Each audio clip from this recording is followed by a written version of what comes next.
Well, ladies and gentlemen, I'm here with Mr. Eric Fox for the Spartan Way podcast. Today's date is December 28th, 2023. I decided I'm going to start marking the dates because sometimes these drop weeks, months later, and it's good to know exactly when this was filmed, when everything went down. But the guest we have today, Eric Fox, his story is something I think everyone needs to hear, especially because it's eerily similar to some of the things I went through and the adversities I've been through in my life. And the idea of pushing through, persisting, and then everything flipping in a moment where you don't see it up front, but then down the line, it all flips on you. And for those who don't know Eric Fox started with Spartan Solar in May. And this month, and this is the main reason he's jumping on this podcast, he's installed 20 solar systems, which is great for 1 month for anybody. And him and his setter, which he's always with the same setter with Bosch, are clearing between $250,000 to $300,000 cash in the bank this month alone, which, and there's not too many people that can say they've cleared $250,000 to $300,000 in a month, let alone be it in December, the holiday season. What a month to clear it. And for me, seeing someone in Spartan Solar get so much traction up front with not only selling, but now having it all go glass on roof, there's so many lessons to be learned in what it takes to not only sell the projects, push the glass on roof, make good commission, take care of the customer. You're always going above and beyond. But I wanted to set the preface with what he's done, what he's accomplished in this is just one of the months, right? Just what he's accomplished, so you guys understand who you're listening to, so you start listening a little bit closer. But before we dive into everything that went down to make this happen, Mr. Fox, I'd love to hear a little bit about your upbringing, your background, what makes you you. Okay, well, how far back do you want me to go? Just go back to wherever you feel. Okay, well, I've been in solar for close to a year and a half. And I've been with two companies prior. When it comes to sales experience prior to that, so I have, before this, I was selling windows. And so with that, just a little bit about door to door? Door to door, yeah. So I was just closing the deals. And one of the first things I said when I went in for my interview, when I spoke with them, they told me, what type of money you can make with that. It sounded good, whatever you can make up to $200,000, $300,000 a year. So that was enticing to me. One of the things I told him up front, when I talked to the owner of the company, I told him, if this culture, if this is a toxic workplace, I don't care how much money I make here. It's not for me. I told him that up front. It doesn't matter how much money I make. What made you think to ask that question? So the company I was working at prior, I was working with Peloton. With Peloton, I was selling exercise bikes. During the boom? During the boom, yeah. So I was at home in my apartment, taking phone calls, just order taking, just clicking buttons, making my commission. Very easy. I was going to say, during the boom is the time to be selling. That was the best place to possibly be if you were in sales. That was the place during COVID. I'm surprised they're still giving commissions out. Yeah. So it worked out very well, but the COVID thing, the workplace became a little toxic, and I'm not going to get into too detail on that or political with that, but it got a little toxic, and I told them I couldn't work for this company anymore. Even though the money was good, I told them I couldn't do it. So the next stop was, I seen an ad on the internet to go sell windows, and I was like, all right, well, sounds good to me. Whatever, you can make money. I need to make some money. And I went and talked to the guy. They hired me on the spot. But I told them, this is going to be another toxic workplace. I don't care how much money I'm going to make. I'm not doing it. And so I did that for a few months, and it became, they wanted you to lie. They wanted you to cheat. They want all the people that were succeeding in that company were doing it unethically. And I could. How long did it take you to figure that out? Because you don't usually see that right away. No, it took me a couple of months. Well, not honestly, with some of the tactics, I realized right up front they were unethical. But I didn't implement I didn't do what they told me to do. I did it my own way, which was ethical, but it still weighed on me that they were pushing people to lie to customers. And so after a few months, I told them, I can't do this anymore. And so that led me into the next stop, which was solar, and a company new company, just starting out. Hey, we want you to be our manager. Okay, sounds good. We want you to, they sold me on, hey, you're going to get overrides on all the deals. I'm like, Sure, bet. That sounds good. Like, make some more money. I'll sell my own deals. I'll teach people to do what I do, and I can make money on top of that. Sure. And if it's a new company, like, yeah, there will be growing pains, but we'll figure it out, right? Well, the people that they had in power there were, let's just say, on drugs, and some of the people, it was not good. It did not. I don't need to go in too depth on that, but it did not work out. And I was driving to Melbourne from St. Petersburg. Yeah, you got to be a little skeptical when someone says, hey, I want to put you in a manager role before you come over with the team, before you've ever done it. Yeah. And so, I mean, I was very skeptical, but I knew it was an opportunity and I can make the most of it. So that's what I was going to try to do. Yeah. And well, it didn't work out. And that's when it's a funny story, but Mike Caldwell was the other guy who was on our team. He was selling solar, and he used to work for the window company that I was working for. I met him through one of my coworkers, crossed paths with him on the door. They're going to their window appointment. He's going to the solar appointment in the same house. Well, this guy texted me and said, hey, I got this guy's information. He sold solar. And I said, hey, give me his information. And he had no plans of working or doing anything. But I said, give me that guy's phone number. I hate my life right now. I hate my job. I need to do something different.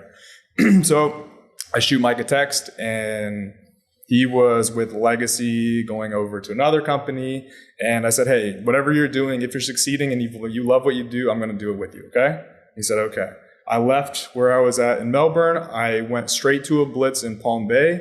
I met up with them. I closed my first couple of deals, and then I was in solar. And that leads me into eventually leaving that company to join Spartan. And in those, how long were you with that other company for? I stayed with them for about a year.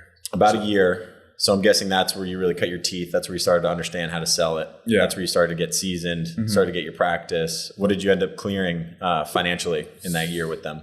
In commissions, probably close to 100 to 150K about. It's solid. Yeah. Solid first year. It's a good first year. Yeah. Mostly self-genning. So, still learning the sales process. And I didn't ever set deals. I just went all right, I'm just going to self-gen. I'll figure it out. Yeah. That was my first 4 years, was all self-gen. It's such a blessing, because people that skip that step of going heavy on self-genning, they just assume that these setters are going to magically want to work with them. Yeah. But they don't know how to do both sides of the job well enough. So they don't add enough value to the other side. And you also kind of have you're almost handcuffed by your setters when you can't go generate your own business. Mm-hmm. It's crippling. So it's good that you started with that, because a lot of people try to jump super fast, and then they have to basically backtrack when they want to get into leadership, because now they need a setter. They need someone else to train their setters, because they can't even train them. Yeah. So it's good you got the experience that way. I'm sure that's helped you train some people that you're working with pretty closely today. 100%. And then, so you pivoted to Spartan in May, and you've been with us really since the beginning of our massive explosion as a company. Yeah. You got it. You guys got on right before, because we really blew up in July. Mm-hmm. July was when everything started to just go astronomically faster than we expected. Mm-hmm. And it's still kind of moving at that pace. But it talked to me a little bit through your experience coming over to Spartan, and what has led you to making and bringing in, $250,000, $300,000 in commissions this month for you and Bosch. It's life-changing month. Yeah. So when I called you at the beginning of the early May, I gave you a phone call, because I knew with the company I was with that I wasn't getting paid what they were telling me what I was getting paid. They were cutting my commissions sometimes in half. And, after you see that happen consecutively for a month, 2 months, I knew I had to make a change, And so I did my research. I've talked to a few people. You were one of the people I spoke with. We talked for probably 20, 30 minutes on the phone, asked you very direct questions. You answered my questions very directly. You said, we're going on a blitz to Melbourne tomorrow. I said, hey, I'll see you. Sounds similar to the first start. Yeah. Start on a blitz. I respect you for doing that. When I make a decision, when I decide I need to make a change, I figure out what I need to do. And then once I do my research and I know that this is, because when I make a change, I'm going to do it. I'm not going to, go back and forth and try this, try that, try this, try that. I'm going to figure out this is what's best, and this is what we're going to do. So I talked to you for 30 minutes. By the way, that point on making a decision, I think everyone should listen real quick, because what you're bringing up is something me and Anthony talk about all the time when people are trying to come over. They're trying to bring their teams over, they're trying to make a decision. You asked all the questions to get all your information, right? Yeah. It's good to ask direct questions so I can give direct answers. I hate the fluff too. I'm the same way. When someone's sitting on Instagram, liking, DMing, and doing all these things, all this extra stuff to try to seem like they're your boy when they're really not. Subtweeting. I hate that life. But you got the information you needed to make a decision, and then you made a decision, and then we could see that you made a decision because within a day, right, very quickly, I don't know if it was a week later or when it was, but you were on the first blitz. It was the next day. It was the next day. I you were talked on to the you, blitz. and then the next day I went to Melbourne. Dude, I love people that take action like that. Like procrastination is really a red flag. It is. It's a huge red flag. It is. So I don't know if you wanted to expand on like your decision-making process, because if more people could understand how to make a decision than fully commit in anything, you can change your life fast. And other people like myself are going to look at you very differently from then on out, because we know you're someone that makes moves when they make, because otherwise it shows me you can't trust yourself. Yeah. Because if you've done the research, you ask the questions, you're like, yeah, this sounds great. Like I'm sure you've had recruits say, this sounds great. And then they don't show up, right? They don't make it there. Yeah. And what that tells me about that person is that they don't have the trust and belief in themselves and their ability to make their own decisions. Yeah. And so they can never fully commit. No, 100%. So that's why, I mean, when I asked you those questions, if I got the answers that I wanted to hear, then I'm going to act on it, you know? Because like, if I get the answers I want to hear and I don't act on it, then what the hell am I doing? Okay, so I'm asking for something, you're delivering it, but I'm not taking action, then what the fuck's the point? Like, what's the point? It's like Shark Tank when they get the exact deal they go in with, Yeah. and someone gives them exactly what they want, and then they go, no, we want to hear the other sharks. Yeah. It's like you're really gambling right now. Yeah. You came in wanting something, and you got exactly that. So you got in the first blitz, which I'll remember that blitz forever, because that was a house full of new people. Yeah. And for those that don't know, blitz is just in an Airbnb for 10, 14 days straight, just grinding, working, getting really close with everyone you're living with, because we're in close proximity. And I remember that blitz because I got to have a lot of fun with people I didn't know yet. Yeah. Wake a lot of people up early in the morning for the gym. So keep going from there. So I didn't know what to expect, honestly. I didn't know half the people even in that blitz didn't really even know anyone. Yeah. Like you said this is the location. So I showed up, and then Boss showed up the next day or 2 days later. But that's when we started developing. All right, me and you are going to go, like, I mean, because he came with me. We were going to go figure out, all right, you set the appointments, I closed the deals. And from there, I mean, it segued for, we did that for, a few consecutive months. That first month in May, I think we had 17 that we closed, which was good. But I mean, a lot of them did cancel, which it happens sometimes. That was learning though. You're learning fully new systems, fully new process. Fully, I mean, it was fully new to be on a blitz and then to have no processes or systems or functionality you're used to. That's the other factor. To touch on that too. So you wanted me to just set that first blitz. Well, that's what you suggested, which I obviously understand. It's all new software, all new everything. You have to obviously pick it up. Well, Noah had set an appointment, and it was the same day, and there was no closers available. And I had not even opened Sonobi. I had not even touched it. And so I called him. I said, hey, I'll figure this out. Noah, let me come. Like, I got you. And I had to figure out, I was on the phone. I had to keep leaving. And I told the customer, hey, like, look, new software. We just changed things over a little bit. So bear with me. I closed the deal, but I had to go outside for 30 minutes to an hour just to make sure that I wasn't messing anything up. Obviously, I had to make sure everything was dialed in and, everything was priced correctly. But yeah, I mean, that talking about figuring it out in the moment while you're closing a deal with never even looking at any of the stuff, that was a little bit stressful, but it closed and we got paid. So, dude, talk about massive change and then still figuring it out. It was already written in the stars that you'd figure out anything that came your way, because once you make a decision to do something, you just go do it. Yeah. But after that blitz, you came out with 17. You obviously had a bunch of cancels, and one of our parties we were working with at the time, everything moved a little bit slower with them, and so you had to kind of weigh through that too. And one thing I noticed about you is that your production, like, you consistent every month, and then you had a big breakout month. Yeah. So talk us through a little bit about that led to your breakout month, which I think you sold 27. I think it was 27. 27 that month. Sounds about right. When was that? October. October. Yeah. Well, I mean, consistent. just waking up doing the exact same thing that you say you're going to do. I mean, I every month usually was getting at least 10 deals, which honestly 10 deals is in this industry with what we have to offer, 10 deals is not good. Yeah. It's really not that the standards, it's been raised quite a bit. Yeah, 10 deals is honestly kind of bad. Like it is kind of bad. But so consistently we were putting in numbers, but until we got to the month of October, that's when the months prior is when Manly hit 60 and Soriano hit 50.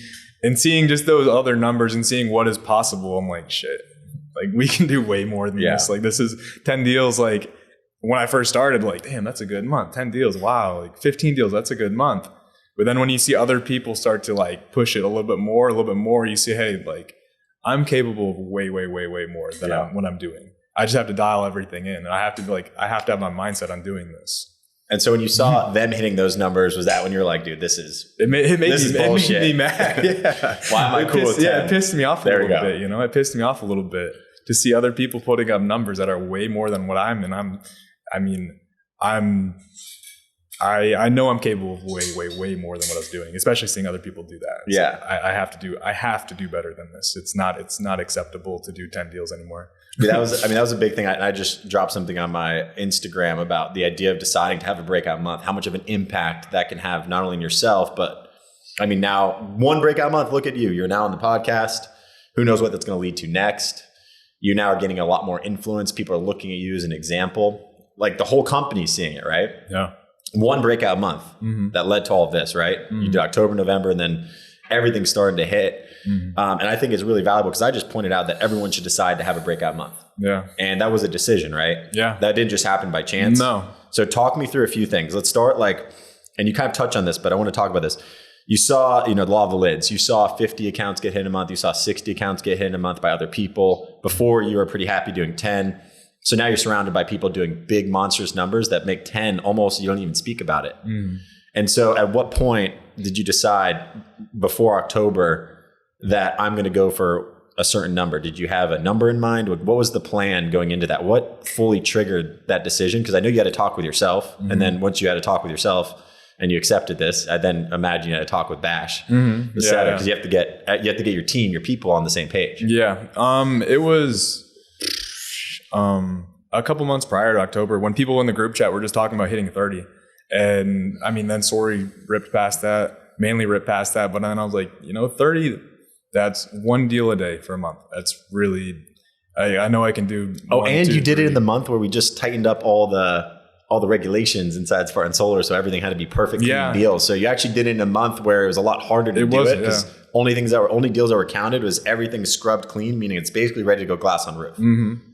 But for me, I preferred that. Like once we made those changes to me, I liked that. Yeah. And I was the best. Love that. Yeah. It makes them better. It makes it easier. Yeah. It made it easier. It made the deals more solid. And, then, once we started implementing, having to have a clean deal, then I learned how to implement that into my sales process. And so I was able to use what we were doing with having a cleaner deal. I was able to utilize that to solidify my deals. Talk me through that, because some people, they go, you're adding in this new process, change, uncomfortable, right? So change, uncomfortable. Oh, it requires more upfront. This is more time, more challenging, more strict.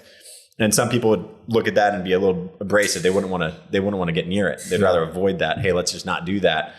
Versus the way you've approached it and what you've experienced from what we had before. So what I saw was like, all right, so we're doing the site survey in the house. And so with that, it was, hey, this is an opportunity for me to get the homeowner more involved.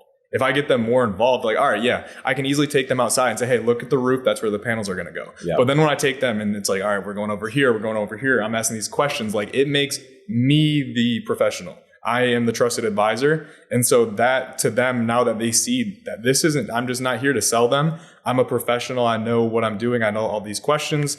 I know how to answer them professionally. It just made everything much, much more stickier. Do you feel like adding that layer in where you're thorough, you're walking them through this process, you're getting them super involved? Yeah. Do you feel like that's a process that everyone, even if you're not doing your own site survey, should adopt? 100%. How did that affect your cancel rate? What did you notice when you started doing that? Way less cancels. Usually my retention is relatively good, probably above 70% on average, I'd say. But I'd say since we started implementing that, probably closer to 80 to 90%. Everything's, obviously that makes a huge difference. It speeds up the turnaround time too. So it's like, but it makes a huge difference. Like, it's not just, you're just not here, you're going to the kitchen table. Hey, this is the sales pitch. I'm going to close the deal. It's much different than that. Yeah. A lot of companies are sitting at about a 45 to 50% pull-through rate. Probably. So when you're able to do these things, this is the nugget for everybody here, right? When you're able to listen to this, which is, even if you're not doing your own site survey, you can still do your own site survey. Yeah. And then maybe you get your company to do it if you're not with us. Like, you can still do the site survey. You can still walk them through, because I agree. I used to get back there and show them, hey, your panel's gonna go here. You cool with that? And I'd show them it. And it slightly feels like they're involved. Yeah. But then when you start taking the pictures, you're undoing certain things. Like, you're a professional. You're getting into the attic. No. Like, you're very thorough, and they can see how thorough you are. It definitely changes them from looking at you as, hey, this is just a salesman, to like, oh, he's kind of like an engineer. And an advisor, because he's letting me know everything he's doing. So do you feel like that was a huge piece to reducing cancels? And do you feel like that's part of the process you'd always want to have? 100%. 100%. Cool. And now on that note too, so we kind of touched on some of the changes you made in October when we tightened up, the reins. So your deals are going right to glass on roof. When you, back to the original question, 50 to 60 accounts, you saw those getting sold. You made the decision that you're going to do what? I said 30.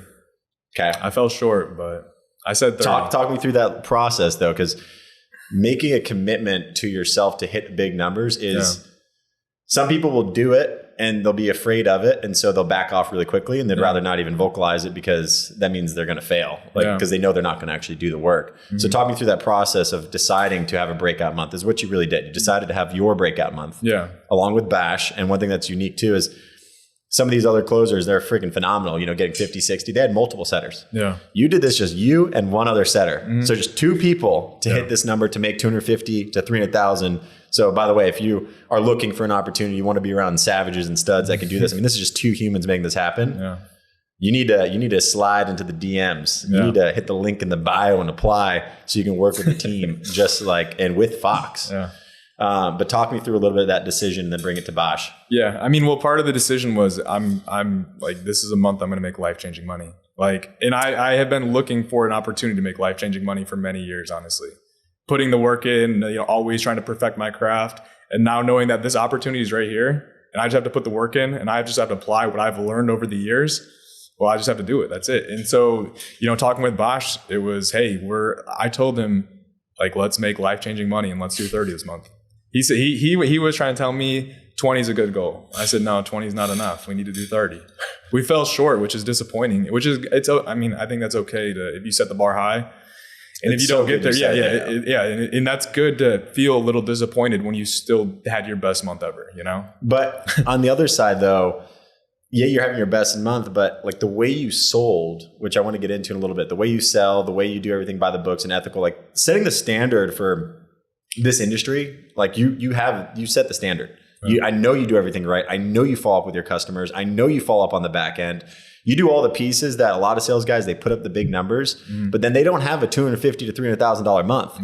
They don't hit that month because they don't do the other pieces. And oftentimes they can't keep the consistency going. So you hit these numbers, you hit 27, and most of them are going to install. Right. So that makes a huge difference versus hitting 30 accounts where 10 of them go to install, which a lot of people probably experience. So beyond just the final process, which is doing the site survey, walking them through, getting them super involved, what are some things you feel like you do during your close that, your closing rate has to be pretty high.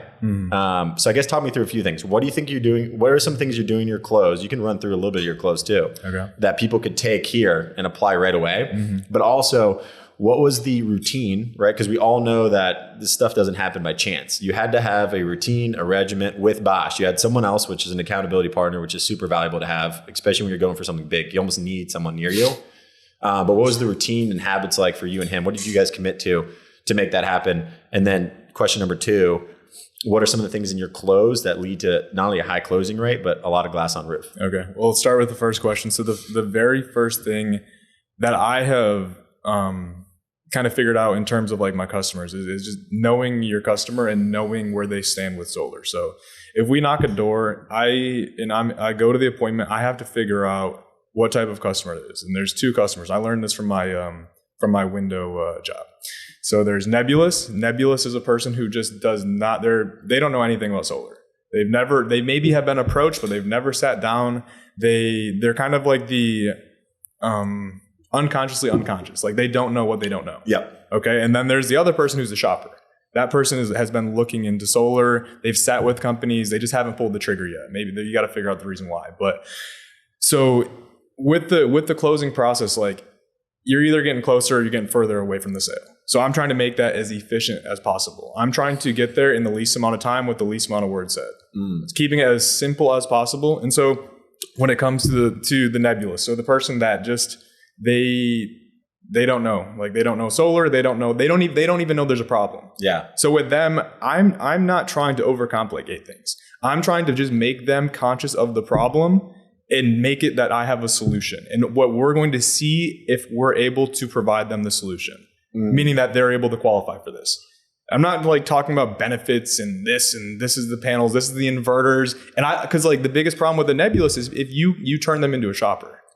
So if you overload them with information and now they're like, oh, okay, this is great. Well, now I'm going to start shopping around. You can't do that. You have to streamline it in the least amount of words possible, as simple as possible. Make them aware of the problem and that you're always assuming the close, and that's it. So when you're making them aware of the problem, what are some of the things you're doing to make them aware of the problem? Because I mean, you're mostly selling in Florida. Mm-hmm. Obviously, the rates aren't high here, right? They're lower rates comparatively to some of the other states where people are able to cut bills in half. Yeah. So what are some of the things what way are you communicating in as few words as possible the problem to the customer? Well, so this is really the only market I've ever sold in, to be honest. So I know that California and some other states are charging way more, but this is really all I know. But so when it comes to the problem, just asking how many years they've lived there, how like just going over what they're paying for the bills. I keep it simple. This is what you're paying. This is what you're paying prior. We've seen it go up, and I mean I pretty much sell, if it's nebulous, it's pretty much a lease every time. Okay. Because it's easier to sell. Honestly, it's easier to sell. Yeah, 100%. And so because like now if you complicate things, the way I see it is that if they don't know anything about solar and you go in and all right, there's a lease and a loan. And if you start to push a loan and then they get scared of seeing those big numbers, now they might not ever go solar. And the problem is now you took an opportunity to help somebody. And now, and I'm not saying this happens every single time, and it's obviously our job to make sure it gets closed, but there is, from what I've found, that there is a chance where you could steer them away from going solar at all. And I see that, okay, if it's easier to sell the loan or the lease, and I can do it while I'm right there and not push them away, then it's my moral responsibility to do that. And so you hit them with the problem, right? So you're just basically going over their bill, you sum it up for the whole year. I think a lot of people do that. Maybe they don't write it down. Maybe they don't go over how much it's going to add up to. Yeah. But then how are you flipping it to, hey, here's the solution, right? Here's the solar as a service. Here's the lease option. Mm-hmm. You obviously don't say those words, but how are you now flipping them into, okay, I know he understands the problem. Here's the solution. I go into net metering. I go right into net metering and say that this is the solution that we have right now, partnered with the utility company. It's just much more credible, much more. I pretty much just go into net metering, and this is the solution. Yeah. And I don't explain lease. I don't explain loan. I say this is the solution. We're gonna submit an application to see if we can do this. I keep it very, very simple. How long are your closes on average? I am usually done with everything, including welcome call, including site survey in an hour. Everything. Dude, I was taking 2 hours on average. I looked at my average, it was 2 hours. Yeah. So usually I can basically be wrapped up with everything. So I'll go, all right, we sit down, we talk for about 20, 25 minutes.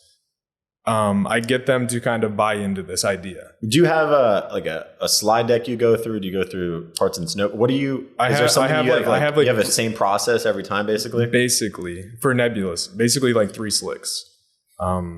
Rate increases, local rate increases, rate increases, net metering, yep. and DeSantis ending net metering. Those are basically vetoing the anti. Letting them know that this is the solution, but the solution is going to be taken from us. Create some urgency. Net metering's a solution. Here's how it works. Problem, solution, urgency. We need to do it now. And then you have this was just vetoed. It's likely going to come back. It's likely going to come back. Yeah. So now you create the urgency. And now we've covered most of the nebulous. Is there anything you want to add into the nebulous? Because it sounds like you just pivot them right into an easy product. And if you feel like they want to go ownership, it's easy to switch someone over to ownership. Yeah. That's a pretty easy switch if they're bought in and they, for some reason, decide they just want to own it. Because I have a lease on one of my homes and I have ownership on the other. I think both make complete and absolute sense. Yeah. So anything else you want to add on the nebulous? So we 20 minutes. I go through my 3 slicks. I explain everything. I don't talk about what it's going to be, what the monthly is going to be. I don't talk about any of that. 20 minutes, I get them like to kind of be, I can tell that they're wanting to do this. Well, then I let them know that they do have to qualify and I do have to check a few things around the house. So I go straight into the site before anything's signed, before anything's done. I go straight to site survey. We do the site survey. I walk them. Yeah. So now that's a good little nugget right there. So nothing signed. We're going we gotta qualify before you've even done numbers. Credit anything. Nothing. Yeah. I go over those 3 things. This is the problem. This is the solution. So you go, all right, let me just run through this. You got rate hikes. You have the slick to back it up, right? You have the evidence. You have the proof there. Before that, you went through their current utility bill. You create the pain and what they've been paying and what they're going to pay. Basically. Then you got rate hikes. Then you have how net metering works. And then you go into urgency on net metering, meaning it was just in Florida, for those that don't know, it recently, about 2 years ago, it was vetoed, where they were going to push the anti-net metering bill, basically take away net metering. And so that slick shows DeSantis getting rid of that. So you go through all of those, and then you go, once you have them on the hook. Well, there's 3 qualifiers. And one of them is actually this house passing. The engineering approval. Like this house might not pass structurally, engineering wise. We have to, let me take a look at it and see, let's see what I think. I'm going to take some photos and we're going to submit them to the engineers. They'll make a decision. So then we go, I get them, I walk them around. I start asking them questions about the insulation, the electric, the wiring, yada, yada, yada. We go back to the table. Once you go back to the table, well, the next qualifier is the credit. Where do you sit with that? All right, we're going to run a soft credit. Boom, we run that. You're good. All right, the very last thing is an install document. It just goes over everything that I've already explained to you guys. I'm going to go, and I go through it with them too. I spend, because it's a little bit long, but I spend 10, 15 minutes. Dude, that's another huge piece right there. That's huge. Ali talks about that too. Yeah. It's just the fact that you're actually going through every part of the agreement. I mean, you're not afraid to do it. You have to, you should. Yeah. Because if I try to eliminate all the turbulent, moments where you're like, this is not good. You'd rather deal with turbulence now than when you're not there. Yeah. I mean, if you sit there. Most people don't. Most people, that's why they're afraid to answer their phone when someone calls. Because they didn't deal with turbulence. Yeah. They didn't hit that in the home in the beginning. Yeah. So, if I say, hey, you just sign right here, and then there's 20 signatures, and I'm just sitting there come on, sign it. Yeah. No. So you've read through the agreement thoroughly. Yeah. You know every page, and you give them bullet points on every page. And I go through all the important stuff. And I've already basically run through that already for the most part. Yeah. And so then now it looks good that, I already said that. Now I'm showing you on paper. Now they're they feel very comfortable. Boom, boom, boom. And we're done. I already have the site survey. Everything's signed. We're done. So you have clean deals basically right off the rip every time. It should be, yeah. Dude, if anyone's listening to this inside of the Spartan Army, you guys should duplicate this process. I'm going to run through this one more time just so you have it right, because it's clean, it's effective, it's so short and simple and duplicatable. I feel like now I'm going to have to fly you out to Arizona so we can record your closer training. So we'll just go ahead and send us some DMs. Send him a DM. Where can they find you on Instagram? the.eric.fox. Okay, send him a DM or me a DM if you want to see his full close go down. Because we're going to have to record it for our company anyway. Because I didn't know your process, which I'm really happy we're talking about. Because a lot of times on these podcasts, I'm talking to people that are, just building a team. They're just scaling. Everyone's in a different setting. And so this is the first time I've really dove a little bit deeper on a close, which... Yeah. I missed the close. It feels so good talking about the process and how it's evolved over time. And it's always evolving. You have to, I'm always evolving it. Every time I leave a house, I'm like, where were the friction points? Yeah. I've got to eliminate all the friction points. Make it as smooth as possible. Dude, eliminating friction points is all I think about. So the company side, so you don't have friction points from the company. That's all you got to do is eliminate as many friction points as possible. Yeah. But you got to constantly think about what are the friction points. Because you solve some and then a new one presents itself you didn't really see before. Yeah. So I just want to make sure I got this process down for everyone here. Step one, basically kill the bill. Yeah. Right? Go over their bill. Is there anything unique you'd like to add to that? How you do it? Basically. Kill the bill. Okay. I think a lot of people in solar are already familiar with that. Yeah. After you've killed the bill, step two is to go over rate hikes, what's coming, which is part of kill the bill, but it's really what's coming and you have evidence to back it up. Yeah. Step three is that's the problem. Now we have the solution, net metering. This is how it works. Yep. And then the you have utilities involvement with credibility. Okay. Yep. Utility involvement, right? They have to be part of this net metering. And then step four is the urgency on net metering, which is true for every state because we don't know how long we have in Florida. We don't know how long we have in any state. Like this stuff it's just a matter of time before it changes. Yeah. The solution will be taken from us. The solution. So you present solution, but you don't have numbers yet. No. So you have solution. Sometimes I don't even tell them. Like sometimes they have sometimes I have to they're ready to go before I even tell them that. Dude, sometimes I'm like, hey, by the way, let me just I just want to let you guys know what it's going to be monthly. Like it happens a lot. I think that's a really good sign of you doing a really good job.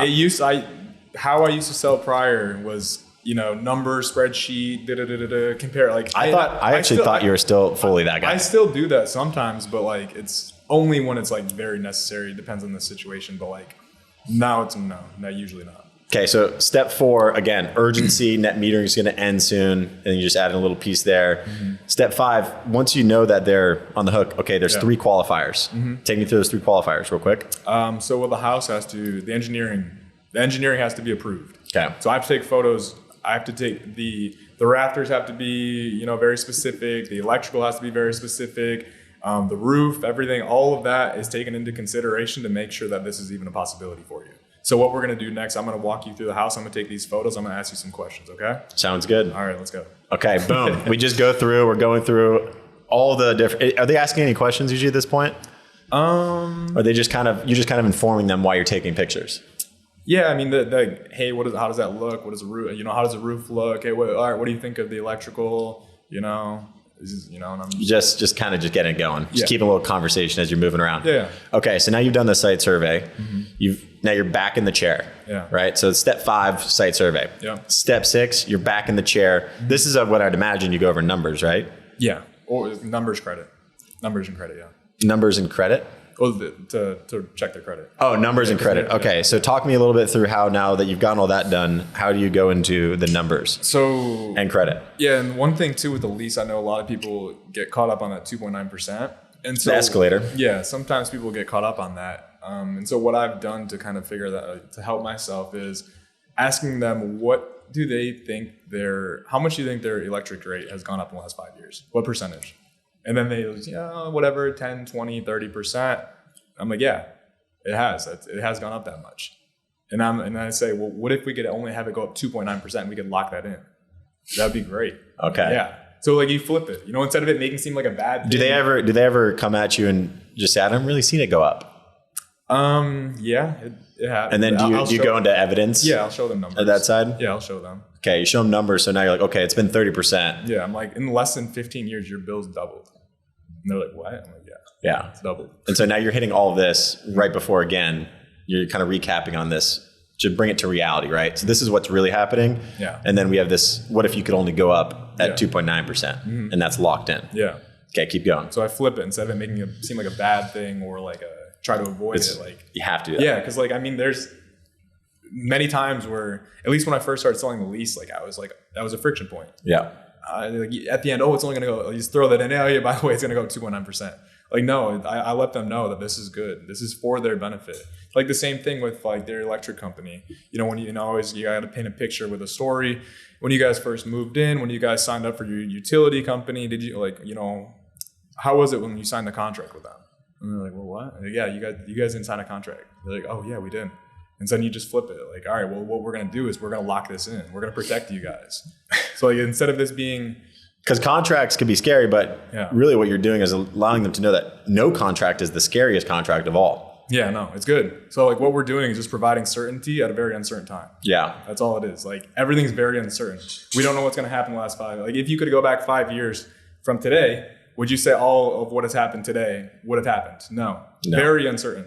The future is still uncertain. So what we're going to do is just make this very And that's how you're framing it. Yeah. What we're going to do is we're going to make this we're going to eliminate some of that remaining uncertainty backed behind a problem we know exists. Exactly. And we're going to provide this level of certainty that's locked in. The problem's not going anywhere. So we need a solution. This is it. So you got them to do the numbers, and now you are going into, and when you're doing those numbers, are they like, yeah, this looks good? Or what kind of responses are you usually getting? Yeah. And so one thing I'll do is you don't always save a ton of money in the first month. So I just frame it like, look, the whole point of this isn't like, you will save a little bit of money, likely, if this makes sense, you're going to save a little bit of money from day one, which is amazing. But that's not the point of this. The point of this is to protect yourself in the future. Right. That's the only point. Okay. And they understand that. So, because I know a lot of people will try to sell on, I'm going to cut your bill in half. We're not going to do that. It's not going to happen. And I'd imagine you probably have the benefit of, because you're so close with Bosch, right? Just you two tag teaming it daily, that he also doesn't present it as, we're going to cut your bill in half, right? Yeah, maybe 20 to 30%. Maybe. Yeah. If you're lucky, maybe. Because some setters try to go right to the extreme because they want to get more points, but then that just makes the close virtually more difficult, impossible, because even the best numbers don't look so good anymore. Yeah, and I'm not trying to lie. I'm not trying to cheat. I'm trying to do things right. So if I need to do things right, I need to frame it correctly. Yeah, and that's a big thing too. Doing things right. I hope everyone can listen to this part too. And it's something that, and it was a big reason I actually wanted you on the podcast, because I just know how you operate with your customers. You're all over everything. Yeah. You're all over everything. And I know this because you ask me every time you're with me about certain things and certain customers, certain areas, like you did today. I'm obsessed. Because you always want to get that information and you always want to make sure they're taken care of. Yeah. And I think you're kind of holding the golden standard. What is your process like following up with the customers? What is your process like when you're going through after that initial? So you signed them, you read through the agreement, right? That's the last step, right? Mm-hmm. You run their credit check. Before we get into the follow-up, is there anything specific you do to ask and get into the credit check? No, not really. That just natural flow. Yeah. This is, you need a 650 credit. Just like Duke asked for the last 4 years social, we have to do the same thing. We got to make sure that I just say that, no delinquencies, none of that, that's not you, is it? No. Okay, good. Well, we'll check here. This is the first step to see if you're able to actually do this. Perfect. Keep it simple, don't overcomplicate it, and just continue to move towards a close. Move towards a close. You get into the documents, you go through it all with them. Yeah. Is there anything specific you point out about the, cancellation process? Because obviously that's part of any agreement, right? Your right to cancel. Yeah. Is there anything specifically you do there, or just read it as it is? This flip it on them. Yeah. We reserve the rights for the 10 days for us to cancel on you. If the engineering, because like I said, I got to take these photos and we got to submit everything.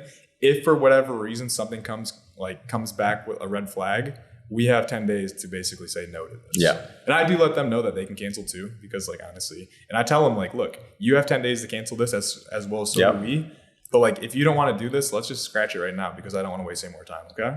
Yeah. And then once they agree to that, it's okay.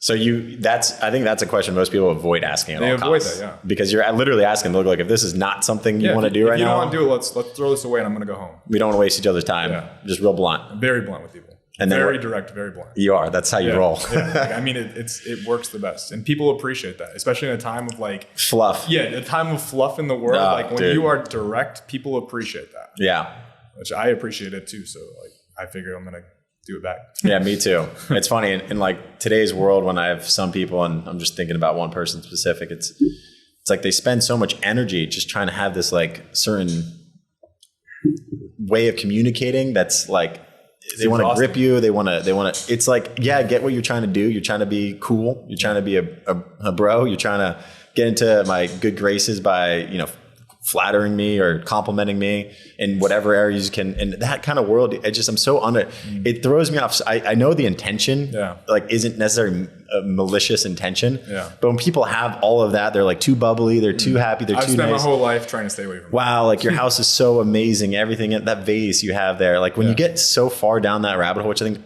it's so easy to do that because it makes you feel like you're a good person. Yeah. When in reality, the best people that I've ran into, they just are blunt. They're just straight up dude, this is what it'd be like to work with me. Yeah, yeah. This is what it's like to do solar. If you don't want to do it, you don't have to. I don't really care if you do it or not. I think you should. Yeah. But when you have that approach, it's so refreshing. And I think everyone loves it. I love it personally. Yeah. It's cool to hear that all the homeowners love it too, because your process is so fast. Yeah. And fast, it's not like you're getting efficient, but you hear about a lot of people have fast closing process and their cancel rates through the roof. Yeah. But it sounds I like try to cover all the bases. you've buttoned up every part of it. Yeah. So you go through the agreement, get them all there, and now you're walking out the door, everything's already done. Yeah. Which I'm thinking back to my closes. I'm like, man, I wish I would have been doing the site survey before going to like that. Huge. That's an extra. That's another 10% at least on the retention rate, honestly. That has to be. And speeds up the process 20% at least. Because there's something a little bit not weird, but there's something a little bit. It's a weird dynamic. It can be a little bit weirder dynamic after you've signed everything and you're like, okay, I got to do this thing. Yeah. And it's at the end when you've already talked, it's but awkward. Doing it there. Yeah. I'm really thinking and reflecting. Adding it into the process is a lot more natural. Yeah, it's so fluid. Okay, so that's the clean process on the nebulous. Yeah. Okay, now let's go into, before we go into the shopper, let's go into do you have a follow-up process, or are you just super responsive? Like what? Because I'm just trying to think of like what most people struggle with, even myself, right? I know one thing, if I'm not dialed in my life, right? I'm not eating right for some reason, if I'm not working out, if I'm not doing a lot of things I know I need to do, like I'm actually not as good at responding to people's texts or calls. Like that's part of what happens to me when I start losing that confidence in myself, that I don't do the thing. So I'm less responsive. So even with customers or with reps, like I'm not like answering the phone right away like I like to be. Yeah. So that's something I've noticed on my end for just the response time. But what are some things that you're doing, or do you have a process? Well, I mean, I am very responsive. When people call me, if I miss a call, like I get anxious. Like I'm like, oh, I gotta call them back. Like I have to be on top of my stuff like all the time. I'm obsessed with it. But in the actual process, I basically, like, after the close, I let them know this. Like I'm very big on setting the expectations. This is what we're gonna do. This is what's gonna happen. Okay. And then you do it. Yeah, exactly. When you say you're gonna do something, you do it. People appreciate it, and when it's done, they actually appreciate that a lot. And so talk me through that. Yeah. So I let them know that the process, it can take 4 to 8 weeks, up until, it's going to take a couple of weeks for the engineering, get everything approved. I basically say, hey, if it gets declined, I'm going to give you a call and let you know that we're not able to do this. And if we're not able to do this, all this gets scratched and you're not any money. It's all good. And okay, sounds good. If everything does go through, the engineering's good. Sometimes I give them a call. Like it depends on the person, but like most of the people, that's like I know that they're ready to go, and I say, hey, if everything is good, we're gonna apply for the permit. Once we apply for the permit, it'll take 1 to 2 weeks to get everything approved. We apply for the permit. Depending on the county you're in, it can take a couple weeks. It can take 1 to 2 months. It really just depends on where you're at and with the county. Once we get that approved, we'll give you a phone call, and then we're gonna install everything. Usually, we're able to do it in 1 day. Once we get everything installed, well, then we're not out of the woods. We got to wait for the city to do their inspection. And we also got to wait for Duke to swap the meter and get the system PTO'd. That process, it's pretty much out of our control. So it can drag on. Sometimes it can be a few months. It's really outside of our control. But I will be with you every step of the way. Assuming everything is good to go, then I'll be here on installation day, let's say in 4 to 8 weeks. And everything we'll put everything on the roof and I'll see you then. And perfect. Basically, it makes it basically so I'm assuming it's going to get installed and they're assuming it's going to get installed, and will only need to be contact if something goes bad. If there's an issue, I'll contact them. I'll make sure of it. But for the most part, I just let them I let them know right then and there that I will talk to you at installation day, basically, for the most part. That's a good piece of advice, because I even caught myself sometimes being a little bit overzealous on the idea of, I'll reach out to let you know every time something changes. Yeah. There's as the stages move, I'll let you know every update. And it's really hard at scale with volume to do that. But just by saying that and then not following through, like that could lead to a cancel. Agreed. Because I heard I was going to get this and now I'm not getting that, versus your approach, which is, here's what's going to happen. I will talk to you next on installation day. I will see you then. If there's any massive things, then you'll hear from me, or you can reach out to me. So you're really protecting your time a ton by doing it that way. And it's the proper expectation. It depends. Are you getting them set up with the customer portal? Depends on the person. If I think it will add to the close, if I think that it will add some type of lock it down a little bit more. Yeah. It really, everything I do is always depend on the person, but I'm always trying to be as efficient as possible. Yeah. So it just depends. Okay. It depends. Okay. All right. Now talk me through the shopper. What are some of the changes you make when you're getting the shopper? So the process is relatively similar. They still understand the idea that you have to, well, sometimes they don't always, but I still explain to them that they have to qualify for this process. But the biggest thing is that I express more of the issues with, the biggest thing is like the company and the service and doing it done right. As well as, I talk about like the margins and what, how our company's different, what we can charge them, because obviously the price matters too. Yeah. These people have already looked into other companies. And so when I come in and I explain the issues with solar, I explain getting double billed, I bring everything to the table. I show them why people are not doing this. Well, I do it in a way where I ask them questions. Yeah. Where I figure out that, hey, we haven't done this because of this. And it's typically, sometimes it's whatever the overall price, the monthly payment. They had to put a ton of money down. Their neighbors, their friends getting double billed. So I discover all that and I bring it to their table right away. And even if they don't have it, I still bring attention to it. So this is something you're doing specifically with the shop. You're not doing this with the other group, right? No. Like this is like you're targeting, which is good. I will sometimes, but for the most part. But one thing I like what you're doing though is, you've heard people talk about, okay, these are analytical buyers, these are social buyers. Yeah. It gets a little too complicated. Yeah, keep it simple. And I don't really know if any of those people actually look at those people and change the way they're selling because of that purpose. I don't really know if I fully buy it, right? I buy it to a degree because it's good to recognize which path to head like more on. Yeah. Questions solve a lot of that, right? Yeah. But I like your strategy of it's just two options. You have the person that's unconscious about everything. They don't know anything about anything, and they don't know anything about it. They don't know the problem. They don't know the solution. They're just willing to listen. Yeah.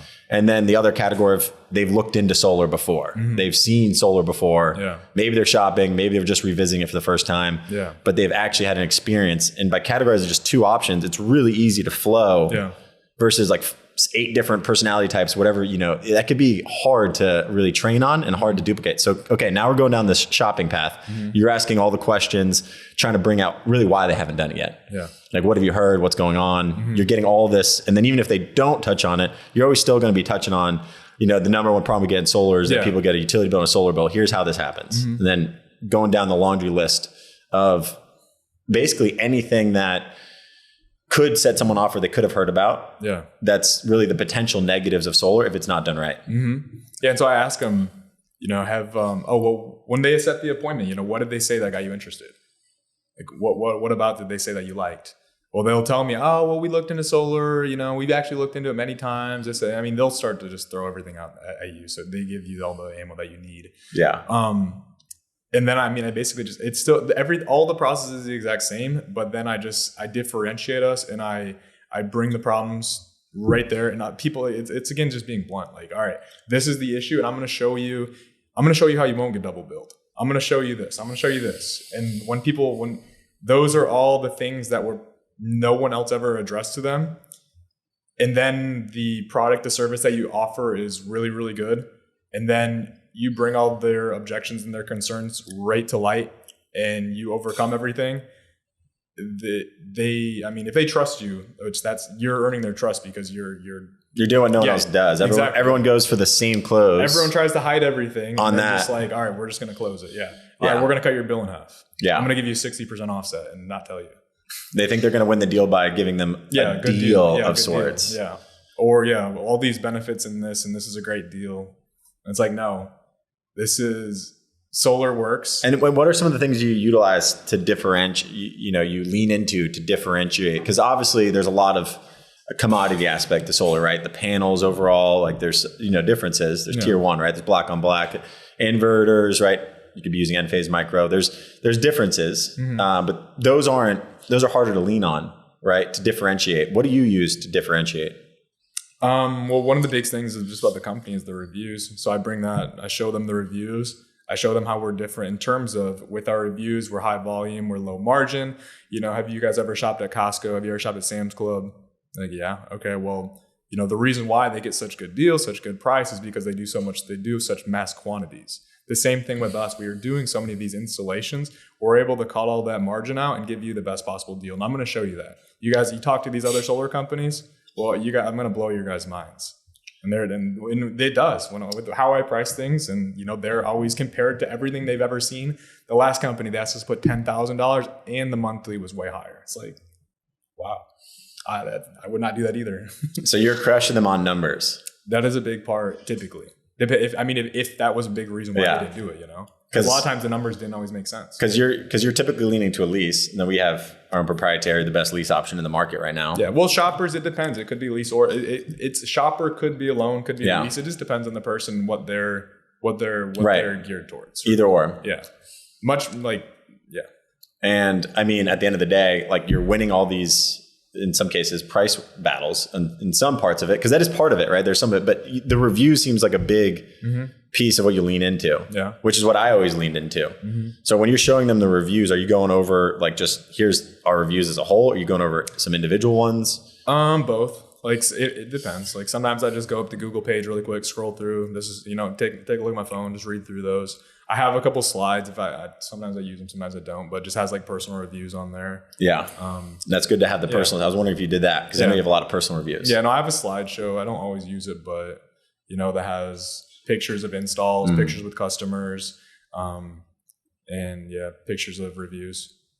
It adds a little bit. And when I can tell them, hey, I have like 20 installations like right around you. And actually all these pictures are with all these customers. These are your neighbors. I don't know, maybe you know them, but that's Tim, that's Bob. And that's actually the review. That's actually him leaving the review talking about me. and like they leave reviews. Hey, like Eric and Bosch. Yeah, it adds a lot of credibility when I come in there and show them. Dude, people don't do that though. That's why we push so hard as a company. I'm sure you remember, like a lot of our competitions has asked for reviews in it. Right? There's points and a lot of value placed on reviews. And it's not, we don't just want like company reviews, like Spartan Solar is the best. We want them to include your name in it. Yeah. I know Tyler Paholovich, shout out to Tyler Paholovich, like he has 1 million of those reviews. But when you have that, it's like people don't realize that you're already doing all the hard work. Yeah. If you're taking care of the customer, doing things the right way, the least thing they could do for you and the least thing you could do is ask for a review to put your name in and give a recount of your honest experience with working with you. Yeah. And when you have that, dude, the amount of business that people, I think oftentimes make the mistake, and some people talk about how you get all the referrals, right? We all get a little bit of referrals here and there. And some people say they're better at it and they're like, I live on referrals, and they look at their overall volume. I'm not impressed. Yeah. You know what I mean? So the referral game is very finicky. It's not a guarantee. Not even if you give someone the best experience in the world, that it's going to lead to a ton. Yeah. But what is a guarantee, what I've noticed, which is why I place way more value on this than trying to get referrals, it's like this is a referral of sorts, right? It's getting the review, having your names there, having this presence you can lean into, like, hey, this is me. Here's all my clients. Here's all the neighbors. The neighbors is a big one that I've worked with. But here's Eric Bosch. This is who wrote that review. This is who wrote that review. You stack those. That's not necessarily getting referrals, but when you get into the next home and you show someone that, it's almost guaranteeing the signature. Yeah. It's getting you that business and completely eliminating cancels. Yeah. That's big for credibility. Yeah. I mean, when you're working literally, you have 20 installations in an area, that's a lot of credibility. And I can call some of the neighbors. I can go talk to them. We can walk outside and go talk to Bob right now. Yeah, I just love the way you operate, man. Because when you're doing good business, you got to play that game. Yeah. When you're not doing good business, guess what? You can never play the game. You live in this constant. You'll always be hiding. It's this constant struggle. You'll be checking your shoulder at the grocery store, like looking around, making sure. I don't have to worry about that. Yeah, dude. That's why I love the way you operate, man. And going into, and you kind of touched on this, 20 installs in the same area, right? Neighbors nearby. Yeah. Now to the other question. You guys decide you're going to have the breakout month. Right? You guys decided you're going to go for 30. Bosch is all in. What did you set a routine? What was the strategy? We're on the doors by this time. Okay. What was the routine? Let's just talk about the basic overview. Like if there's a routine, morning, nighttime, overall. Yeah. So the routine basically wake up, we go to the gym, at the gym by 7:30, 8 a.m. We can go a little earlier. And so we've been pushing a little late, honestly, but we Whatever get there, works. We work out. Yeah. And we spend our whole day working. So we go to the gym, we work out. After the gym, we have a restaurant we go to every morning. So what restaurant? What is the name of that? I'm drawing a blank right now. I feel bad. We'll call it Chipotle. Not definitely. you go to a spot every morning. I get not Chipotle. 100%. Definitely not Chipotle. There's a reason you can't be. Chipotle is going to put you to sleep. Okay. Too salty. Too salty. So we go to our restaurant in the morning. We game plan there. We eat the same breakfast. Is there like a time you try to be at the restaurant by? He gets there a little bit before me. I go home. I take my time after a shower and clean up and check the accounts and whatnot. So I get there by 9:30ish. Okay. 10 usually. 9:30, 10. That way we've got time, sit down for maybe an hour, drink my iced coffee, get the iPad out. Everyone knows us there too. So like, we always get the like really good service. We're really close with all the waitresses, everyone. So it's like, it's a good way to start the day. Yeah. It's a great way. Yeah. Like that was the one big thing with Bosch is like, I know I had this problem where like I would be just in my house and like I just if you don't just like get out of the house and just like start making yourself busy and productive, you're kind of like sometimes you get stuck in your house a little bit. Such a good point. Yeah. And so Bosch was like, he's big on like, let's get out of the house and let's start this day and be productive. So he's been going to that restaurant long before I have. So I joined him. It's a trigger. Yeah. Yeah. It's like, yeah, you go, you start your morning routine and you're out of the house. So then you can start, doing what you need to do. Yeah. So we'd meet at the restaurant, we'd eat the same meal. I'd have the iPad. We'd discuss what appointments that we have. We'd figure out, we'd have a list of like the people that we've been in contact with, who we need to follow back up with. And then we figure out where we're going to go. A lot of times we'll go in one car. Sometimes we'll knock the same doors together. Sometimes we'll go to an appointment together, close it down at the same time. It really just depends because he's very big on, the psychology people too. So he kind of knows where people are at, exactly. Whether he should be there, whether he should introduce you, yes. Whether you can go on your own. Yes. So whether I should go by myself. He's very aware of the situation because yes. sometimes it is best to have the setter with you to go to the appointment, 100%. For them to introduce you. Maybe sometimes it's best for them to leave there or to sit in on it.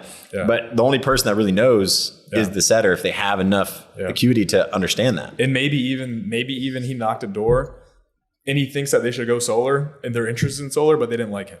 Yeah. So then he sends me.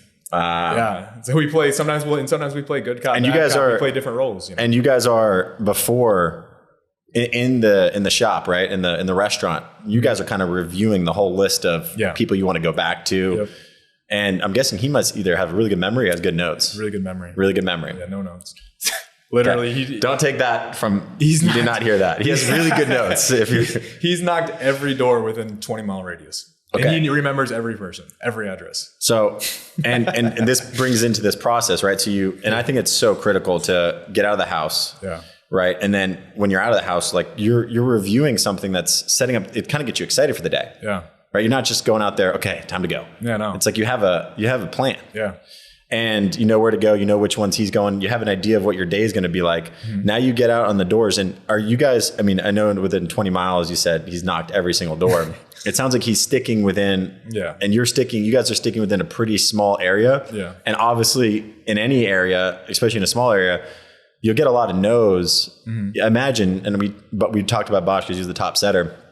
Got a lot of no's before he was able to turn that person into a yes. Yeah, many times. So talk a little bit through, I know this is more on Bosch's side. We don't have Bosch with us, but what is your guys' strategy with milking the territory, even when you're like, dude, they've said no 10 times?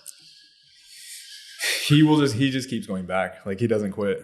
Like I've seen him get in like arguments with the homeowner and we've still closed the deal.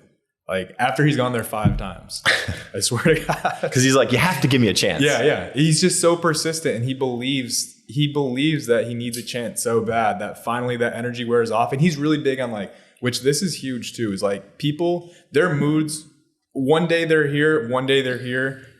Every day is a completely different day for the homeowner. One day they could hate you. The next day, hey, maybe something happened where they're in a great mood and it depends on the day. Yeah. And if there's still a shot there, if we catch them at the right time, the right day, we could sign them right there. It's happened a lot where I will go there and it's just, hey, we're in a good mood. Come on, let's talk. And then we close them. Yeah. So it really just, it's a great mentality. Yeah. It's the truth. Yeah. Because not many people live in a life where they have good structure, a good routine and good enough, healthy enough habits to maintain a constant good state. Yeah. It's not easy. No. Most people in regular day life not even aware of their state being so vulnerable to change. Yeah.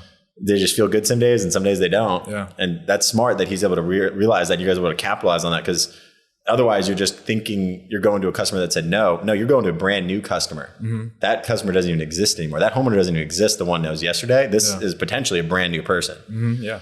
It's a good flip. I really like that. Yeah. And it depends. Like they could be a completely different person and ready to go. Yeah. Go ahead. Yeah, no, go ahead. And so you guys are getting out there and, obviously you're milking the territory, which anyone I've seen produce a lot of solar consistently have been really good at milking territories. And I personally myself have never been like the best at it. So I love hearing about people that have it nailed down. And I think having a person in those areas with you is huge to that. Because I think the message that everyone should get from this is like, they made 250 to 300. I wish we had the exact number. Let's call it 275. So we don't, I stopped saying that. $250,000. They made $250,000, just two people together, right? So about 125 each or so.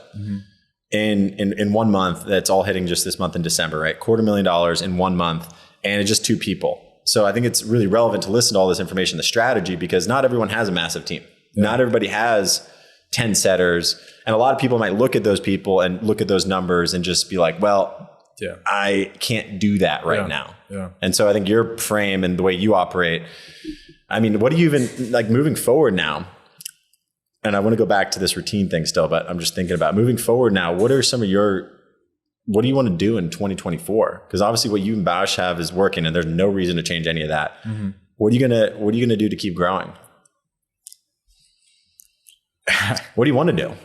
I mean, I want to, it's a difficult question to answer, but I kind of want to keep doing what I'm doing and only just do it better. I love that. I want to just keep doing what I'm doing, but do it better. I love that. Like that's what I'm doing is working, but I know I can do better. I know that there's still things I can do better. Like I know there is. I have goals of like, hey, this is, and what you've taught me, like the standard. The standard is kind of like, so my standard of what my standard is for at least numbers of revenue for 2024, my standard is $500,000.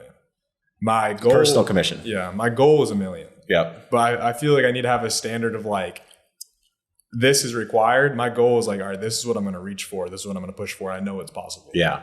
Because I think $1 million is possible. You know what's crazy? We paid out in the last, including this week, about $1.6 million in 2 weeks. Yeah. Isn't that nuts? That's a lot of money. It means $1 million for anybody individually is really not that hard to get, right? Considering we're going to be doing probably $1 million plus a week soon. Yeah. Maybe $2 million a week. Yeah. Maybe $10 million a week. And so going back to your routine, and I like that you decided that you just want to be better at the thing you're doing. Yeah. Because oftentimes people like, they think they've gotten good enough at setting, then they go to closing and they just go into this new role, and it's great to get into this new role, but then they never have a chance. They never give themselves an opportunity to get really good at the previous role. And when you're really good at everything all along the way, like you've been establishing, you're getting good at everything. Yeah. Like you're getting good at organizing, you're good at game plan, you're good at getting good at the whole thing that's required to actually build a big team down the line. Yeah. Because if everyone does exactly what you're doing, guess what? Yeah. They're going to fucking kill it. Yeah. They're going to absolutely kill it. Yeah. And the thing too is like, I don't necessarily, I think a lot of people get caught up in like, they feel like they have to have a huge team. Yeah. I don't think you really, I mean, if you got to kill it yourself. Once you're able to kill it yourself, you want to duplicate that, but you don't need to like have 1 million people to do that. All right. So start with one person, start at another person, slowly scale. Yeah. But you like, what good is it if you have 5-10 people making a little bit of money and you're making a decent amount of money? I would rather like, all right, I'm gonna make a lot of money. We're all gonna make a lot of money, but like, I don't want to like, all right, let's as many people as possible. I don't need to like dilute it so bad. I would rather have a few really high earners than a whole bunch of like low earners, honestly. Some people scale themselves out of income. Yeah. I don't know if that makes sense, but sometimes, and I've been guilty of it before too, you can scale yourself out of making really good income because you're constantly fixated on just this growth and addition, constant addition, that your income ends up taking a big hit because you get spent all your time in all these activities that aren't really revenue generating activities. Yeah. Some of them are, but they're not the ones that generate the most for yourself. And so this is a good flip, hearing the other side of it, which is, we all want to scale. We all want to grow. We all want to get really big. But first, you're doing exactly what you should be doing, which is you're going to be making a ton of money without any of the scale. No. Like you don't need anybody, which I think is a very powerful place to grow from. Yeah. Bash is doing the same thing, right? Like he's just focused on this one role he's getting really good at. You're getting really good together. Yeah. And then down the line, you'll add one person into the mix. Yeah, slowly duplicate. And then you maybe add two. I'd rather have a small team of killers than like a whole bunch of like mediocre people, honestly. And that's how Spartan started, honestly. Yeah. Like 2.5 years ago or so. That's what we started off with I'm just going to pour everything into this one person, this other person. And because then once you have like 4 or 5 people, once you have like 5 people that are really well trained, like you have a couple, you'll see this happens. The growth just starts to just come without any effort. But getting to the point where you have a couple really well-trained people all making a lot of money makes it real. Yeah. Because we talk about these two rules, which is number one, and the most important one is results, right? That's the black and white. That's what everyone can see. It has to be real. Like if you're not making money, dude, you know how many people like recruit and they haven't made any money themselves? Yeah. I don't freaking get that. I couldn't even do that. I couldn't do that. It like hurts my heart. Even some people that are getting like loud on social about all the things they're doing, or they're just, all right, for example, some people are like, they're not muscular, right? They're not big, but they're like posting all these gym videos. I'm like, dude, you gotta first get there and then post that. Yeah. So like you're avoiding a big misstep a lot of people make, which is they avoid the black and the white and the results. The results need to be real. They have to. They have to be real. Otherwise, I don't think your heart can really feel good about it. And then the perception is reality is the thing that everyone seems to lean into fully, which they want to make themselves look a lot bigger than they are, right? And everyone's like, oh, I think this guy's a killer. The company's killing, because you can lean into a lot of other people killing it. But until you set the standard yourself, you nail down the black and white, AKA the results, the money, the income for you, yourself, Bosch, for other people you bring into your team. Like you don't need to lean into the perceptions. I'm just glad you've taken that approach, because I see a lot of people go straight into like trying to seem so much bigger than they are. And that creates this I know what that creates for people, because I've tried that before too. Like it creates this like inner conflict. You know what I'm saying? So I just love the way you're approaching it. I think it's a good lesson for everybody. I mean, I have no reason to like fake anything. I'm doing this for myself. I want to make money for myself. I have my own bills I got to pay. My There's no ego. My Instagram doesn't pay my bills. There's no ego. The number of likes doesn't equate to, paying my mortgage always. So I'd rather get the results. Once it actually is real, then I can promote it, and it will actually attract people because it's real. And now you've started to promote it a little bit, right? A little bit, yeah. Well, which is, I mean, that's why you're here. You have to promote. Like it's part of the early to bed, early to rise, work like hell, and advertise. Some people just go straight to advertise. I think most people just advertise. I love your strategy. So now that you're advertising, are you seeing people starting to hit you up? Like, what are you noticing? Because it's tough because you haven't built your crowd yet. And this I think should help bring people in for you, because then it just starts to automate a few things. But are you seeing anything on that? Because I know you literally just started doing it. Slowly, like not a lot, but a little bit. DMs. You only need like one other person though. You don't need like. You don't need these. You don't need a dozen new people. It should attract. I mean, if you're killing it, it should attract people. Like, I mean, dude, if I'm brand new in this, I know if I saw what I was doing, if I was myself on the outside looking in, seeing the numbers I was putting up, I would DM me. I that's how I am. If I see someone doing something, I'm gonna hit them up and figure out what they're doing. Dude, I'm gonna go work with them. If I'm anyone in the industry right now, or brand new that hasn't joined the industry yet. Looking to get in, I would 100% want to join you and Bosch. Like, I like the idea of being in a super intimate setting with just you and Bosch. I feel like that's the fastest way to level up. You can always join a bunch of different teams, and there's value in the whole team. But to be able to plug in with someone that's so focused, so organized, and so focused on the results, the black and white, and making sure their guys get paid, like you guys really should hit up Eric Fox.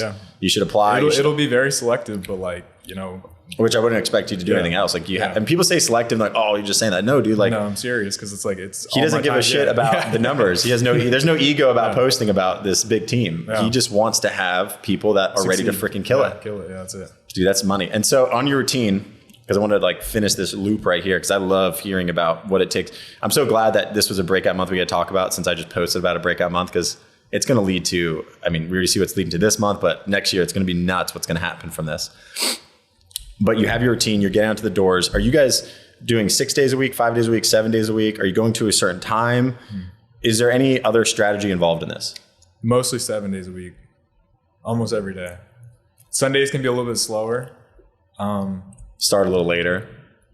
Yeah, a little bit. I mean, not much. It's the Sundays are. It is the Sundays it's a little more casual and a little bit more only follow-ups. Okay. For the most part. But you're staying in rhythm by doing that. That's the biggest piece. And I mean, it's not always 7 days a week. But like, it mostly is. It's almost every day. That way Monday's not not a reboot. No, it's every day we just keep going. Okay, Sunday, that's a good strategy right there. That's another piece for everyone to listen, like drop the bomb on it, which is just, okay, Sundays, not every Sunday, but you want to hit these big numbers, you should plan on doing it every Sunday. That's when I hit my biggest months, is when I just accepted the fact that this is what I'm doing.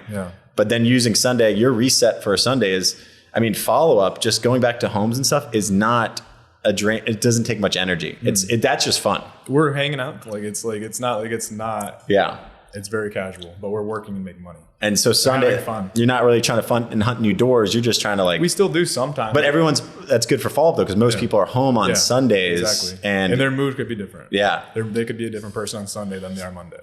So you could catch them at the right time. Do you find that happens a lot? Yeah. Do you feel like you have decent success on Sundays? What do you feel like your favorite day of the week is?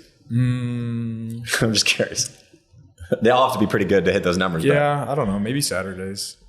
Yeah, maybe the classic Saturday. Yeah. It's nice. I like to close deals on Saturdays. I feel like people are in good moods. Super Bowl Saturday. Yeah, Saturdays are good days. Never neglect it. Yeah. Okay, so 7 days a week. Are there any things you're thinking about as far as in you're already going to the gym, but at nighttime? Is there any, once you're back in your home, you and Bosch don't live together, right? We do. You do live together. That makes it so much easier. Yeah. So he rents out a room in my duplex. Yeah. Smart man. Yeah. So we strategize at night too. Yes. Yeah. So it doesn't stop. Dude, when you have, man, that's such a cheat code. Oh. When you have your partner in crime. It made it, he moved in not long before, maybe a month before that big month. Probably, I think maybe September or something. Everything shifted. Yeah. He needed to get a place or something. And my tenant happened to move out at the exact same time. So I was like, hey, this is open. I think it'll be good for us to, we're already working together. Did you see a big up spike when you moved in with each other? Yeah. That's when we had that big month. Damn. Yeah, that's when we had that big, and that's when I started going to the breakfast with him and, having that routine is when he moved in, we started dialing the routine. Yeah.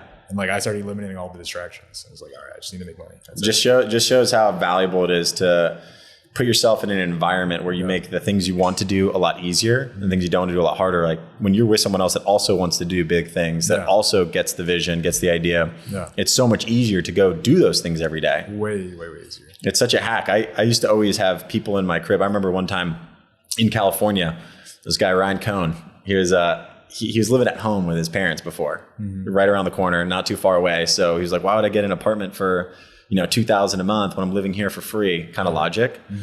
And he was doing decent, just a couple accounts a month.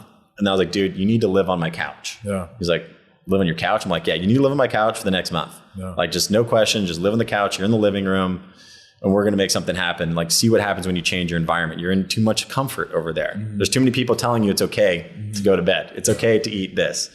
He moved on the couch. And then he had his first breakout month, and it was like 60 days after moving to my couch, he was a manager, like running a team. Wow. But he had nothing like that before, but just deciding to get in the right environment. And it held me to a higher standard too, because when you have someone you're living with that's watching, observing you do, you want to naturally play a better role. You want to be a good example. So I'm sure you guys are trying to be good examples for each other too. We push each other to go to the gym. We push each other to always make the right decisions. Always. Yeah. It's way different when you're with somebody. It's a huge difference. What would you say people should do if, I guess it's just meeting at the restaurant. I would say if they're not living together at nighttime, what would you be doing? At nighttime? Yeah. So you guys are normally talking through your day at night? All day, all night. Dude, that's I love that. He comes over at night. It depends on the day. If he was setting appointments all day and I was in houses, well then we need to start talking about what's going to what the appointments are to come for the next day. Or, if I didn't close a deal or something and maybe he needs to go back, we need to figure it out, how we're going to close that person. So at nighttime, I'll be sitting there, he'll come over, we'll talk for a little bit, figure out, maybe we talk for 10, 15 minutes because we still we still enjoy our private, our own lives a little bit. Yeah. But it's good to have a little bit of a recap and figure out what's going to happen tomorrow. And hey, I'll see you in the morning. All right. Sounds good. All right. Yeah. Strictly business mostly. We're still friends, but it's, we just business, boom, boom, boom, boom. All right, we'll see you tomorrow. Stay in your lanes. Yep. Stay in your zones. Yep. Dude, stay dialed in. I love that. Yeah. Is there anything else you'd like to add to the routine side of things that's been helpful or effective? Not really. Just to wake up, eat good, and exercise. Yeah, you look a lot better than when you started at Spartan. Slowly. I'm not where I want to be. Not like you look bad, but I'm saying you look better. You look like I'm down probably 10 pounds. Let's say you just look leaner. Your face looks healthier too. Yeah. Down probably 10 pounds since May. I'm not where I was hoping to be at this point, but I'm in a better situation than where I was. What's the plan? What's the plan for the fitness? We're gonna hit arms tomorrow, by the way. Okay. What's your plan for the fitness side of things? You know how important that is to me. Yeah. I want to cut down probably another like 10 pounds, get a little bit leaner to like 185. I'm at 195 right now. When we first met, I think I was like 205. Yeah. Like I'm still not like, my body's not great, but it's, 205, like losing 10 pounds. I've gotten way stronger too. I've hit PRs and everything. So yeah, 10 pounds, but there's been a big shift in the body composition of that weight. Yeah. Dude, that's awesome. Yeah, hitting PRs, getting back to where I once was like 10 years ago. So yeah, getting older. De-aging, baby. Yeah. Getting healthier and having my biggest month ever. So it's like, that's the same thing with Sam. Sam Manley lost like 30 pounds the month he hit 62 accounts. Yeah. Like seeing those things pair up with one another, that creates the sustainability. There's no better feeling than literally like getting in way better shape and your bank account going up. Dude, isn't that like all, I think, because like usually you trade one off, I can't speak for women on this, but I feel like all men really want deep down, right? Like you want to make a lot of money because it's not just the money though. It's like, what person you're gonna have to become to make a lot of money. Yeah. And that's really attractive to women too. Yeah. Right. So I think men are naturally motivated by that. We want to be more attractive in the marketplace for women. Yeah. And so if we're able to make a lot of money, which shows we're super competent, and women are attracted to people that are very competent. And then we're also able to do the thing that most people don't parlay it with. They don't combine it with, which is, okay, at the same time, we're going to get into the best shape of our life. Because I think every man also wants to have a six pack. Yeah. Every man wants to look in the mirror and wants to be stronger, right? They want to know they're strong. They're capable. Yeah. It's good to know you're a capable man, right? Like something could be thrown your way and you physically can handle the challenge. And so I feel like men just really want those two things. And then the third one I've noticed that's been like the thing that was kind of always missing, or always been seeking, even since college. And we built it here, which is like that brotherhood. Yeah. Like being around all these other people that are doing and wanting to do the same thing, that have your back, that will push you, that will challenge you, that will fuck with you. Yeah. I think those three components are like what men need in life, or what men are really seeking. Yeah, you have to have your tribe. Yeah. You have to have your tribe. But like the thing is, like I was saying, like usually they'll trade one off. Like most guys, they fall into that dad bod. Yeah. They have a kid, they get that dad bod, they got to make the money. Well, I'm going to make the money, but that's going to come at I'm going to have trade off my well-being about my body. But if you can do both at the same time, I mean, that is the best thing. Yeah. I mean, how could you not be happy knowing you're progressing in both of those avenues? Yeah. It's incredible. Is there any other nuggets you want to add? Because I think we dropped a bunch of bombshells for everybody here. And it's the good thing about this is like, it's just showing that it's not this complex, crazy system. It's showing that simplicity It's very simple. is really the solution, right? It's being simple. It's having the right person near you. It's having that just 1-2 process you have there. Yeah. And then just a very easy flow. I mean, I personally love it. I can't wait to record your actual close. Like I'm going to have you actually doing a close recorded, breaking down each step you just went over, like the exact words. And I think we're going to have a lot of people that are going to want access to that, because if you could be in and out within 30 minutes to an hour and have a high pull-through rate, happy customers, what more could you want in this business? Simple. But is there anything else that you'd want to add that is on your mind? Because I know sometimes you go into a podcast, I know this is your first one, so shout out to you for crushing your first one. But you go into a podcast and there's some things you want to make sure you like tell everybody. Is there anything you feel like we missed out on you want to add? Not really. I mean, it's like, dude, think about this, bro. You just fucking had this month where you just, talk about this for just a second, because this fires me up, bro, because I've been here. You cleared out all your debts. You're remodeling your bathroom. Talk me through like what this is like to have this. Yeah. It honestly, it almost seems surreal. Like to make over 100K in a month feels surreal. But it's like, I know anyone can do it, but the thing is you have to really believe that. And I like I said, for years, I have been telling myself I am capable of succeeding like at a very high level. And I know and I have all the skills. I see people that are dumb as hell making a ton of money. And I know I'm pretty smart. So I know if I apply everything I do and I work my ass off, that I will get to what I desire. And so like it really is you just have to be obsessed with what you're doing. Like, I am obsessive. I'm like a perfectionist. Like a lot of people don't know that about me, but like I know it. I obsess to make sure everything is perfect. And it's as simple as eliminating all of the bullshit in your life, simplifying. What's some bullshit you had to eliminate? Honestly, just sitting on my couch doing nothing. Yeah. That's mostly the bullshit, is just sitting, like just procrastination. Fair. Is one of the biggest things. And just like becoming obsessed with what you're doing. Like I became obsessed. Like literally on my mind all the time is like, I'm going to go close a deal. But like it's stupid. Like it's stupid for like, at least at my age with the opportunity I have, it's like, it's almost insulting to not take every bit of advantage of it. Like we have the opportunity to completely change our lives. Like I'm talking financial freedom in like the next like couple of years. Where like I won't have to, if I don't want to work, if I'm smart with my money and I have an exit strategy to have it invested where the money's going to make the money for me, it would be doing myself an absolute disservice to not take every advantage of the opportunity to have. So like if you're in this position, or if you're sitting on the sidelines looking inward, jump in and do everything. You're sort of like within this company, there's people that are absolute killers, like people that are studs that are obsessive with this. So surround yourself with the people that are killers, honestly. Because like that's what I've done my whole life is like I've always, anytime I see someone succeeding, I just gravitate to that person. I start asking them all the questions I need to figure out what the hell they're doing so I can do it and then do it better than them. Yeah. So like if you're sitting there watching, do that. Just dive in, immerse yourself fully, and be obsessed with it. Yep. Because if you are obsessed with it and you have a really good work ethic, even if you don't have a really good work ethic, you can fix that. Yeah. It's just tell yourself you're going to do it and do it. And so once you do that, like you will see your life just completely change. Instead of living check to check, you'll make $100,000 in a month and your life will be completely different.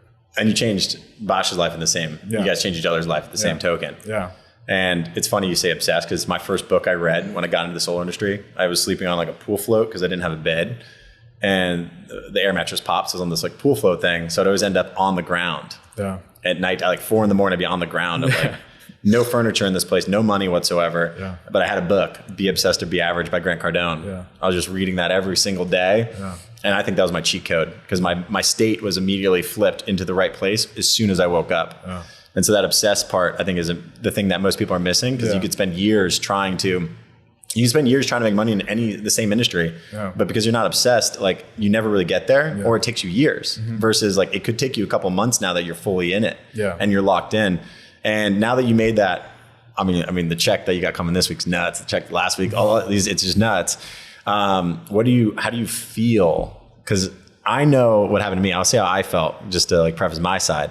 Once I got to the point where I cleared like debt, once I got to the point where I cleared challenges, because you got to operate as a business. Sometimes you got to go in some debt on a credit card, whatever it takes to get to where you need to be. That's just part of the game. Yeah. People think it's just for like the big, large companies. No, like you look at a WeWork, right? And WeWork's out of business now.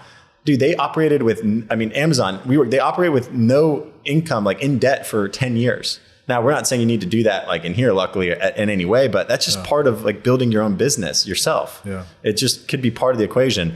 And I remember I cleared the debt, I cleared the problems, and I invested money. Like I had just this inner peace that started to come over me and allowed me to operate from a different energy space that I think every man actually needs. Yeah. Because when you can operate from the space of you don't need anything, you're good. Yeah. The way you communicate, the way you talk, the things you say yes, the things you say no to, your body language, they align with you. Yeah. So what did you notice now having this month? I know it's just happening now. Yeah. But what are some things you felt? What are you doing with some of the money? What have you planned to do? Investing some, having debt paid off. Like you said, remodeling my bathroom, not blowing it. Yeah. Good. Definitely. As I know, a lot of people will make a lot of money and then the next thing you know, they're broke again. Yeah. I try to be relatively smart with my money because like I said, I want to have an exit strategy to have that money invested and eventually not do this. I mean, your job I think is to get people to eventually quit this job. Yeah. Dude, that is the ultimate, that's the ultimate goal is for all of us to eventually quit. Dude, my goal, my goal with this thing is like, it's like not necessarily quit, but I want everyone to be in a point where like, this is the catalyst that changed their life forever. It changed their family's life forever. Yeah. And whatever we end up doing from here on out, we could do together because we built the trust, we built the brotherhood, we built the environment that curates massive success. Yeah. So I think down the line, like what I want to do is, and what I see happening is everyone's going to have such a solid foundation that we're going to be able to go on big things all together. Yeah. We're going to be able to make massive plays on investment side. We already can. Yeah. Make massive plays there. We're going to be able to build, whatever the next massive business we build down the line is. Like we're just going to be able to scale things out together because we already have the flow. Yeah. And as men, like I don't think we're ever going to be in a situation where I'm not going to want to retire, dude. No. I want to keep doing bigger, better things. Yeah. I want to see what happens when you make it to that next level. Like I want to see what it's like, and I want to do it with a bunch of other people because you see Andrew Tate and them like their business partners are their best friends. Yeah. And they're rolling around. I fucking love that. Yeah. Why would we not want to live that way? Yeah. Why would you want to just check in and clock out and you work with people you don't want to see? I want to work with my homies. Because then you're never working. Yeah, like, it's just, this is shit's fun. Like we have, it's that's just what your natural grind. Dude, I like that frame. It's a natural grind. Yeah. Like we got Sam Manley, Josiah's coming here, Anthony's getting back in town. And I remember you asked like, oh, what do you plan on doing? I'm like, dude, we don't have any plans. Yeah. We're just going to be in the same room together and just mastermind, right? What is a mastermind? Well, a mastermind is just when a bunch of minds get together in a collective, and because you're spitting out stuff here and then this person's spitting out stuff, you created like a new mind in the room. So there could be 5 of us and now there's a 6th mind that's created because of all of our energy, right? You got to be cohesive. Yeah. But when you're around that, all of a sudden all these ideas come out, all these new ways of doing business come out, and it just like, it invigorates you. So I'm excited for you to experience this today and tonight. Yeah. But I love just being able to like my work day to day has been, meeting with the right people. You heard one of the calls earlier for a big play we're making now as a company. But now I get to like just spend time with the freaking best people in the world on a regular basis, which is why I'm fired up that you came in. Yeah. Dude, I love this podcast. Yeah. So thanks to Eric Fox for making the trip out to Miami. Not the worst place to go to. No. You guys you got to drop in DMs, ask them questions, dive in there. I know you probably should at least bring one person into your fold, in January, February, right, to kick it off. But if you found some value in this, which I know I have, because that process is so duplicatable, you got to share this. Like share it, post it, blow the shit up. Like that's what you got to do for one another. When you find value, you got to blow them up, man. And the universe will always reward you. 100%. So appreciate you, brother. Yeah, appreciate you.